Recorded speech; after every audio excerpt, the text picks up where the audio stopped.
बिस्मिल्लाहिर्रहमानिर्रहीम। Dear students, आज हमारा नर्व इम्पल्स का एक सेकंड पार्ट जो कि एक्टिव मेम्ब्रेन पोटेंशियल है, आज हम उसको स्टडी करेंगे। एक्टिव मेम्ब्रेन पोटेंशियल या नर्व इम्पल्स, इसको प्रोसीड करने से पहले चैनल सब्सक्राइब करें, बेल आइकन बटन प्रेस करें, शेयर करें अपने फ्रेंड्स के साथ ताकि वो भी अपने घरों में बैठ के एमडी कैट की ना सिर्फ तैयारी कर सकें बल्कि इसकी बाकायदा तौर पर प्रैक्टिस रिहर्सल साथ साथ कर सकें।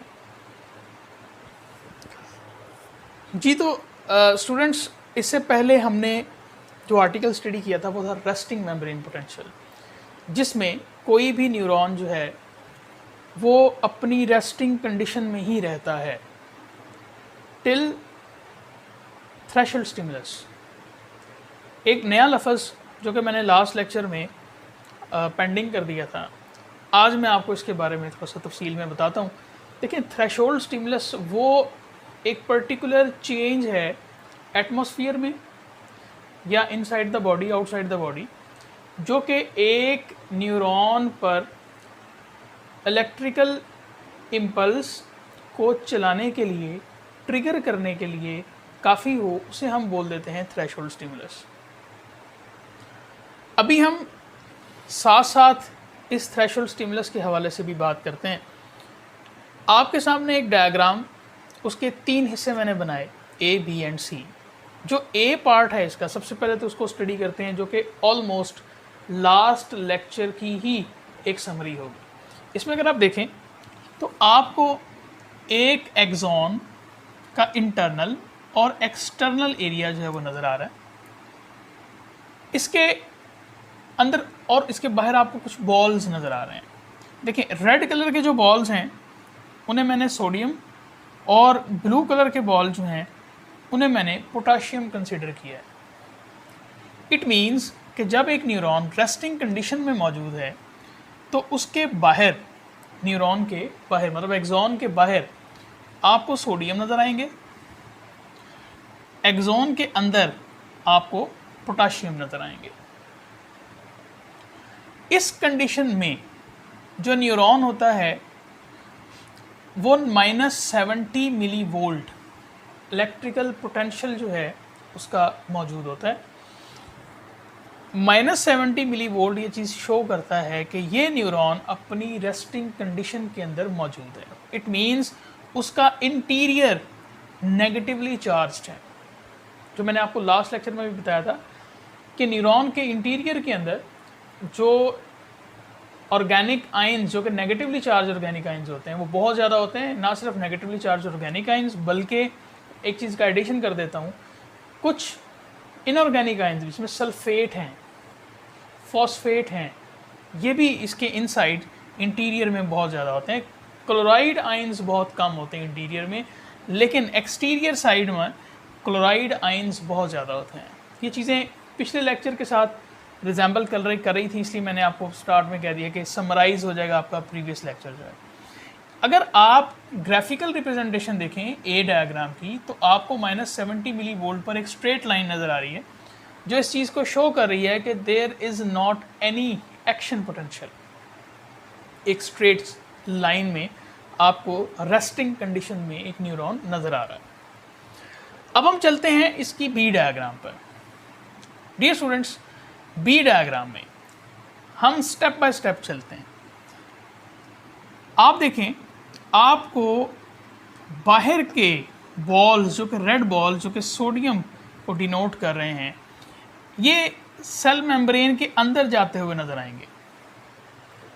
अच्छा, अब ये जो प्रोसेस है, एक्टिव प्रोसेस है, एनर्जेटिक प्रोसेस है, जो किस तरह से होता है कि सोडियम चैनल्स जो कि प्रोटीन के बने हुए होते हैं वो ओपन हो जाते हैं। ये जो पॉइंट है, ओपनिंग ऑफ प्रोटीन चैनल्स, ये शो करता है कि there is a threshold stimulus available.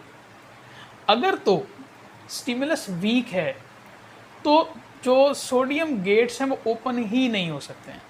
लेकिन अगर सोडियम चैनल्स ओपन हो चुके हैं तो इसका मतलब ये हुआ कि थ्रेशोल्ड स्टिमुलस जो है वो आ चुका है। अब यही stimulus throughout the axon message को ट्रांसफ़र करने के लिए काफ़ी होगा। जैसे ही सोडियम चैनल्स मेम्ब्रेन पर ओपन होते हैं तो एक ब्रीफ पार्ट ऑफ एक्सॉन पर आपको फ्रॉम आउटसाइड टू इनसाइड क्या नज़र आ रहे हैं जी? Movement of sodium ions from outside to inside.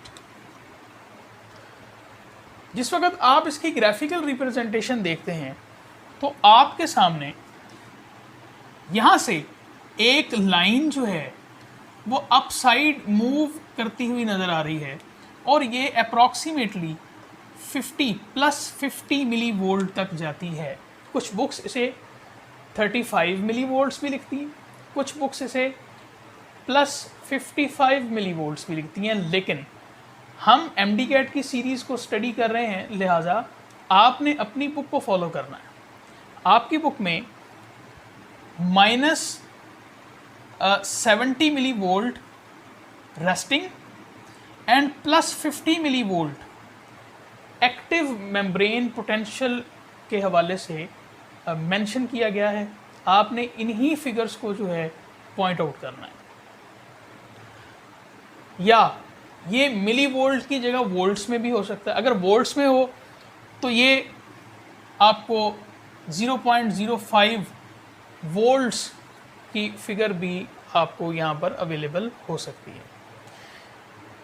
देखिए डियर स्टूडेंट्स, जब बाहर से पॉजिटिव चार्ज अंदर की तरफ आना शुरू हो रहे हैं तो हम इस हिस्से के हवाले से कह सकते हैं कि ये रीजन कौन सा है? डीपोलराइजेशन का रीजन है। अब पोलैरिटी यहाँ पर ख़त्म या शफल या चेंज होती हुई आपको नज़र आ रही है। बाहर के जो सोडियम पॉजिटिव सोडियम हैं वो इनसाइड मूव करते हुए आपको नज़र आ रहे हैं। इसका मतलब कि जो पोलैरिटी थी अब वो डीपोलैरिटी या डीपोलराइजेशन की तरफ जाना शुरू हो गई। हम यहाँ पर इस हद तक आने के बाद हम कहते हैं कि सोडियम चैनल्स ओपन होके और उसके बाद क्लोज हो गए। अब सोडियम मज़ीद बाहर से अंदर नहीं आ सकता है।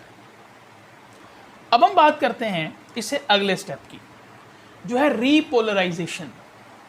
अब रीपोलराइजेशन में हम अगर इससे नीचे सी डायग्राम को स्टडी करें तो सी डायग्राम में आपको ब्लू बॉल्स जो कि पोटाशियम है वो आपको आउटसाइड द एक्सॉन जाते हुए दिखाई देंगे। जैसे ही पोटाशियम आउटसाइड चैनल्स के थ्रू जाते हुए आपको नज़र आएगा। अब ये लीकेज नहीं है, इस चीज़ को क्लियर कर लें। हमने इसे पिछले लेक्चर में रेस्टिंग मेम्ब्रेन पोटेंशियल में लीकेज ऑफ पोटाशियम आयंस को स्टडी किया था, लेकिन यहाँ पर इट्स नॉट लीकेज, ये चैनल्स के थ्रू डिफ्यूजन है।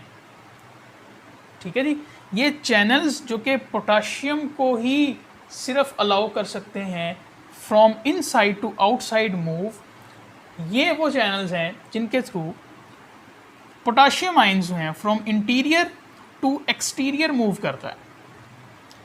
जैसे ही बाहर अगेन पॉजिटिव चार्ज पोटाशियम की मदद से रिकवर हो जाता है, हम इस फेज को बोल देते हैं रीपोलराइजेशन।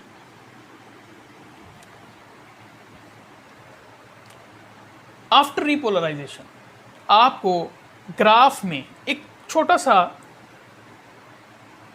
प्रोसेस नीचे की तरफ होता हुआ नज़र आएगा। आपको एक डीप लाइन जो है वो -70 से भी नीचे जाती हुई नज़र आएगी, जिसको हम बोलते हैं हाइपर पोलराइजेशन। इट मीन्स कि जो पोटाशियम चैनल्स हैं जब वो क्लोज होने लगते हैं तो उनकी स्पीड ऑफ क्लोयर, वो क्लोज होने की जो उनकी एक स्पीड है वो ज़्यादा तेज़ नहीं है, वो बहुत स्लोली क्लोज होते हैं।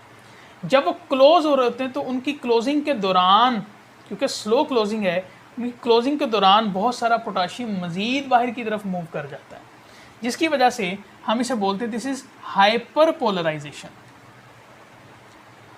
आफ्टर हाइपर पोलराइजेशन जो पोटाशियम है गेट्स क्लोज होने की वजह से आउटसाइड जितना जा चुका है वो चला गया। अब यहाँ तक के इस प्रोसेस को एक ब्रीफ एरिया में हम बोल देते हैं this is an action potential या नर्व इम्पल्स।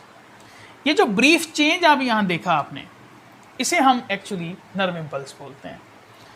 आफ्टर हाइपरपोलराइजेशन ये जो आपको अगेन ब्लैक कलर में स्ट्रेट होती हुई एक लाइन नज़र आ रही है, डियर स्टूडेंट्स, ये लाइन आपको दोबारा से स्टार्टिंग ऑफ द प्रोसेस जो कि -70 मिली वोल्ट था वो अटेन होती हुई नज़र आएगी। इसका मतलब ये हुआ कि प्रोसेस जहाँ पर स्टार्ट हुआ था वहीं पर एंड होने जा रहा है और अगली नर्व इम्पल्स का यहाँ पर इंतज़ार होगा। लेकिन एट लास्ट जो रिकवरी है, फॉर एग्जांपल अगर आप देखें, आपको बाहर पोटाशियम और अंदर सोडियम जो है जो शफल हो गए हैं, वो जाते हुए जब आपको ऑब्ज़र्व आप करते हैं तो उनको रिकवर भी करना है। ये जो रिकवरी स्टेट है इनकी, ये किसकी मदद से होती है? अगेन मैं वही बात बताऊंगा आपको जो इससे मैंने पहले लेक्चर में बताई थी, सोडियम पोटाशियम पंप। इस मेम्ब्रेन में बहुत सारे सोडियम पोटाशियम पंप होते हैं जो कि उसकी उस कंसंट्रेशन को रिकवर करते जाते हैं। जैसे ही रिकवरी हो जाती है हम बोल देते हैं कि ये रिकवर हो चुका है, ये वाला जो पार्ट है ये रिकवर हो चुका है। ये चंद मिली सेकेंड की बात होती है, ऑलमोस्ट 1 to 4 मिली सेकेंड्स। इस ब्रीफ पीरियड को यहाँ से यहाँ तक पहुँचाते हुए 1 to 4 मिली सेकेंड्स या कुछ बुक्स 3 मिली सेकेंड्स जो हैं वो भी यहाँ पर मेंशन करती हैं। लिहाजा ये एक बहुत ब्रीफ पीरियड है। जैसे ही इस हिस्से में रिकवरी हो जाती है, मतलब जो पोटाशियम है वो वापस इनसाइड और सोडियम वापस आउटसाइड चले जाते हैं, तो अगेन जो डीपोलराइजेशन वाला प्रोसेस है वो इससे अगले स्टेप में होना शुरू हो जाएगा। जब यहाँ पर वो एक स्टेट आ गई, थ्रेशोल्ड स्टिमुलस आगे पास हो गया, देन ये रिकवर होने के बाद अगले हिस्से की तरफ जो है जो नर्व इम्पल्स है वो मूव करती जाएगी, जस्ट लाइक दिस। लिहाजा जो नर्व इम्पल्स है वो इस तरह से मूव कर जाती है। अब कुछ चीज़ें हमारे पास और रह गई। आपको याद होगा न्यूरॉन का आर्टिकल स्टडी करते वक्त मैंने आपको न्यूरॉन के ऊपर मौजूद जो श्वॉन सेल्स हैं उसके हवाले से भी मैंने आपको ब्रीफ किया था, जिनके दरमियान में नोड ऑफ रैनवेयर्स भी थे। देखिए डियर स्टूडेंट्स, अगर तो माइलियन शीथ है न्यूरॉन पर, तो फिर तो node of Ranvier to node of Ranvier movement होती है जंपिंग ऑर्डर के अंदर। इसे बोलते हैं सॉल्टेटरी इम्पल्स। सॉल्टेटरी इम्पल्स की वजह से जो मूवमेंट ऑफ मैसेज है या जो नर्व इम्पल्स है वो 100 मीटर्स पर सेकंड से लेके 120 मीटर्स पर सेकंड तक इसकी वेलोसिटी बन जाती है। लेकिन जिस वक्त आप नॉन माइलिनेटेड न्यूरॉन्स को स्टडी करते हैं तो उसके ऊपर इतनी स्पीड जो है वो अटेन नहीं हो पाती।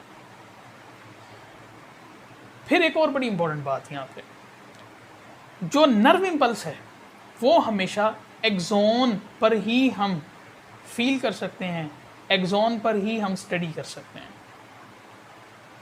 लेकिन जो डेंड्राइट्स या सेल बॉडी होती है वहाँ पर नर्व इम्पल्स का कोई जो क्लूज़ हैं वो हमें नहीं मिलते हैं।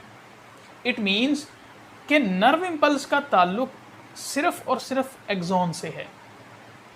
और एक चीज़ ध्यान में अब रखें कि एक्सोन वाले एरिया में जो माइटोकॉन्ड्रिया हैं वो बहुत ज़्यादा होते हैं। क्यों? जो मैंने अभी आपको सोडियम पोटाशियम पंप का जिक्र किया, उसको हर वक्त एनर्जी चाहिए है। वो एनर्जी कहाँ से हासिल की जाती है? माइटोकॉन्ड्रिया से हासिल की जाती है। जो डेंड्राइट्स और सेल बॉडी है वो सिर्फ और सिर्फ थ्रेशोल्ड स्टिमुलस को, फॉर एग्जांपल थ्रेशोल्ड स्टिमुलस को, इसको भी थोड़ा सा ब्रीफ कर देता हूँ।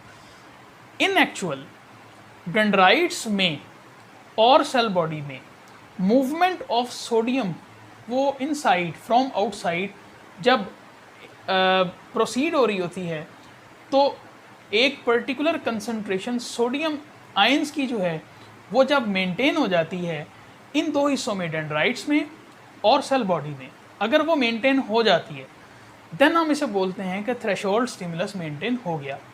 अगर थ्रेशोल्ड, या हम इसे ऐसे भी कह सकते हैं कि अगर स्टिमुलस जो है वो इतना ज़्यादा फोर्सफुल या पावरफुल नहीं है कि वो थ्रेशोल्ड स्टिमुलस क्रिएट कर सके, तो इट मीन्स कि सोडियम की कंसंट्रेशन जो है from outside to inside, from dendrites and cell bodies exterior to interior इतनी ज़्यादा नहीं पहुंच सकी कि इन्होंने एक थ्रेशोल्ड स्टिमुलस को ट्रिगर किया हो। दैट्स वाई इन दो एरियाज़ के अंदर जो स्टिमुलस है वो थ्रेशोल्ड है या नहीं, यहाँ पर ही डिसाइड हो जाता है। डिसीजन होने के बाद देन जो कॉलर होता है जहाँ से सेल बॉडी और एक्सॉन जुड़े हुए होते हैं, इस हिस्से पर से जो नर्व इम्पल्स है वो स्टार्ट हो जाती है। क्यों? यहाँ पर वही सोडियम पोटाशियम जो चैनल्स हैं वो मौजूद होते हैं। जैसे ही सोडियम चैनल्स ओपन होना शुरू होते हैं इस हिस्से में, तो हमें पता ये चल जाता है कि सोडियम चैनल्स जो हैं ओपन हो गए। इट मीन्स कि थ्रेशोल्ड स्टिमुलस जो है वो मेंटेन हो चुका है। चैनल को ज़रूर सब्सक्राइब करें, बेल आइकन बटन को प्रेस करें, और अगली वीडियोस के लिए कोई सजेशंस हैं वो ज़रूर पास करें, कोई क्वेश्चंस हैं वो मेंशन करें कमेंट्स के अंदर, शेयर करें वीडियोस को, ताकि आपके दूसरे फेलोज़ जो हैं, स्पेशली जो अफोर्ड नहीं कर सकते बड़ी एकेडमीज़ में जाके स्टडी करने को, उनकी हेल्प हो सके। Thank you very much.